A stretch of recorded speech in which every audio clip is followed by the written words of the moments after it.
Well, firstly, I want to thank all of the leaders here for allowing me to speak and inviting me for this very prestigious event. So thank you very much. It brings me great pleasure to be here today to be able to talk about my experiences um, traveling to DPR Korea with a special needs student to promote the special needs Taekwondo, but now we call it inclusive Taekwondo, which represents those with physical and also intellectual disabilities. So my goal has always been to spread special needs Taekwondo, and it all happened 2011, where I had approached the International Taekwondo Federation if I could bring one or team of special needs students, and it just so happened that it was going to be in North Korea, and there was a lot of many people um, very interested that I was bringing a special needs student to the homeland of Taekwondo. So many people were interested, thinking, okay, how will this work? So we had to fundraise a lot of money first to even bring a special needs student to DPR Korea. And in this was a lot of work. We did a lot of campaigning, fundraising, and we had one great opportunity to raise money, and this was a People's Choice vote, which was it was a vote for the best project idea in New Zealand, and the winner would get 10,000 New Zealand dollars towards whatever they were doing. So in this case, we put one of my special needs students on this website, and we put a goal that we would like to raise enough money to bring a special needs student and promote Taekwondo for those with intellectual and physical disabilities. This was no ordinary event. This was the World Championships in North Korea.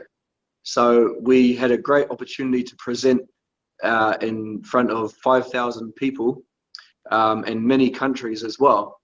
So it was a great, a great journey. But first we had to actually raise the money. But the Taekwondo community around the world got behind the voting. So we won the voting, which we won $10,000 New Zealand to help us bring the special needs student to Pyongyang.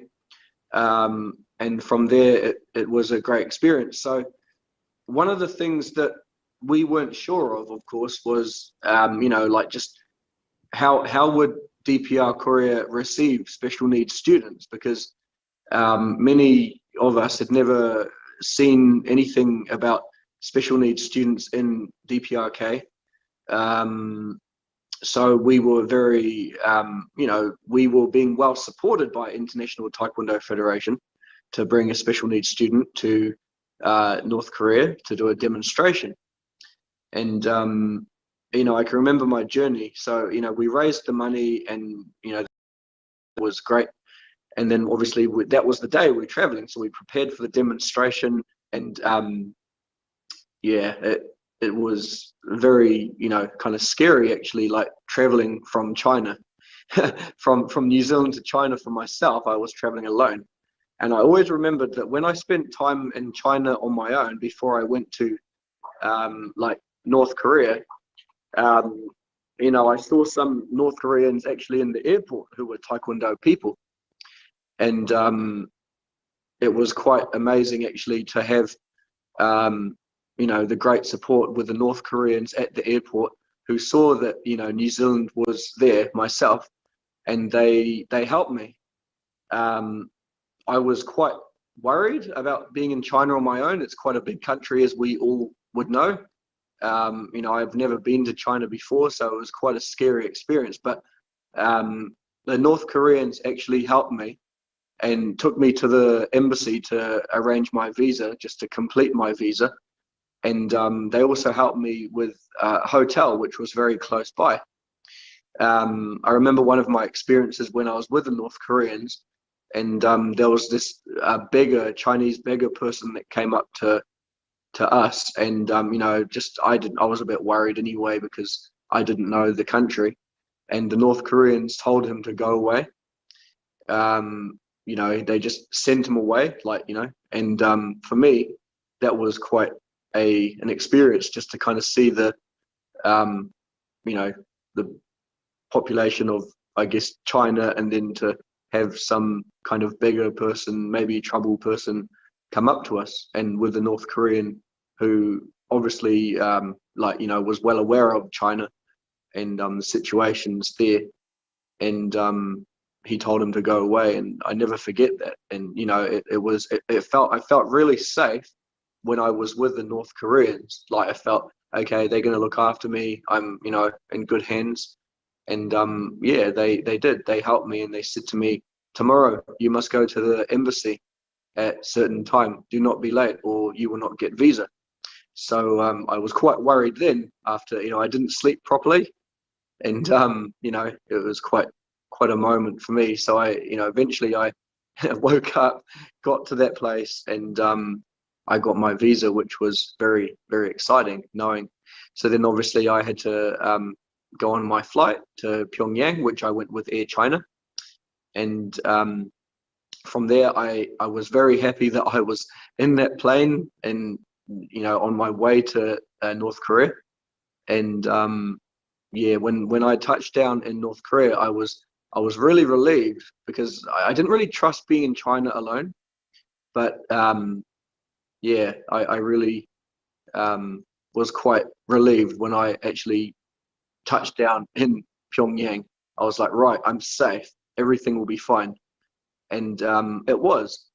One of the things that was really really moving, actually, is the DPRK government actually provided us with a vehicle for our special needs student. They provided a van, a driver, and which was really, really, we never forget the hospitality that they provided to us. I could say that they even did special cooking arrangements for my special needs student, which to me, that was quite special, that they went to great lengths to support us, with a special needs student. I think we had about 5 students originally picked to come to North Korea, but they all pulled out because it was 2011, and when the escalation of tensions between two, North and South Korea. So a lot of the parents were quite worried. So we only had one go in the end, but we went there and we were very moved by the hospitality of the North Koreans. A lot of the North Koreans possibly hadn't seen special needs student before, especially with Down syndrome. So it was a great experience to, have a special needs student there, and they were looking after us very well. And I was very, very fortunately very happy about this. Our demonstration went really well, and we were applauded by not only the countries present for the World Championships, but we had the spectators from North Korea clapping. It was a magnificent experience, and it made me very proud to go to North Korea with a special needs student and perform to the whole world, and work hard to promote what we're doing around the world, and it has grown since then. So it was a very successful trip, and I can't say anything bad, or I was just very pleased to go, and I look forward to going back as soon as COVID has hopefully disappeared. I'd like to thank you guys once again for the opportunity to share my story and what we were doing. And if there's any questions, you can always email me, president@specialneedstaekwondo.org. Or if you like to contact me, I'm sure the organizers of this conference can give you my details if you'd like to talk more about my experiences going to North Korea.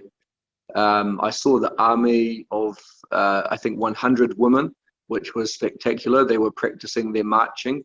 I was really amazed by the discipline of the country. and I felt that maybe New Zealand could do with some of that. Not all of it, but I feel that New Zealand needs some kind of strategy from them. So I was very amazed at their country. I really love being there. So yeah, so I thank you once again. Um, yeah, and if there's anyone who's got any questions about my trip to North Korea and Taekwondo, please don't hesitate to contact me. I'd be only too glad to tell you about the really positive experiences. We had no negative experiences, and that was, taking a special needs student. We were quite worried. We didn't really know what was going to happen when we arrived, but we were very, very surprised and very pleased when we arrived. So I just want to thank you guys for this opportunity and hope that we can make North and South Korea a better connected and